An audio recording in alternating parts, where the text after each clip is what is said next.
সালামু আলাইকুম। তো বাচ্চা বায়না ধরেছে কেক বানাতে হবে। যদিও আমি প্রফেশনাল কেক মেকার না, তারপরেও মাঝে মধ্যে বাসায় খাওয়ার জন্য করে থাকি। তো আমি বাচ্চার আবদার মেটানোর জন্য ট্রাই করলাম কেকটা বানানোর। তো আপনাদের সাথে শেয়ার করলাম কেক বানানোর ভিডিওটা। পুরোটা শেয়ার করতে পারলাম না, কারণ ভিডিও অনেক লং হয়ে যাবে। তো এই যে দেখছেন আমি কেকটা করে ফেলেছি।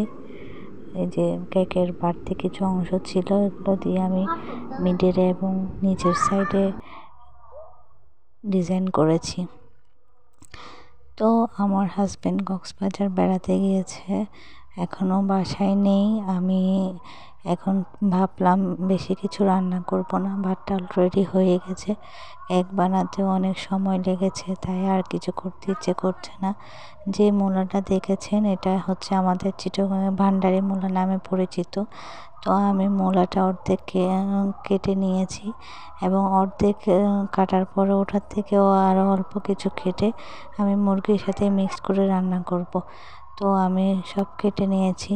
আমার যেহেতু ব্লেন্ডার নষ্ট, তাই আমি গাছের হামিনদিস্তার মধ্যে আমার পেঁয়াজ রসুনগুলো আমি একটু ছেঁচে নিব।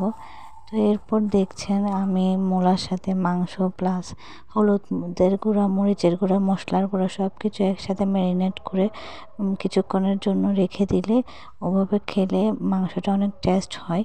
তো এদিকে দেখছেন আমি আবার খাওয়া দাওয়া শেষে একটা কাজ নিয়ে বসলাম। সেটা হচ্ছে আমি টিস্যু পেপার দিয়ে একটা বয়ামের ফুলের টবের আকৃতি দেওয়ার চেষ্টা করছি। আমার কাছে ফেভিকল গ্লু ছিল এবং কিছু পুঁতি ছিল, এগুলো দিয়ে আমি চেষ্টা করছি কিছু একটা করার। দেখা যাক। এখন টবটা হওয়ার পরে আপনাদের সাথে আমি পুরো ভিডিওটা শেয়ার করব টবের।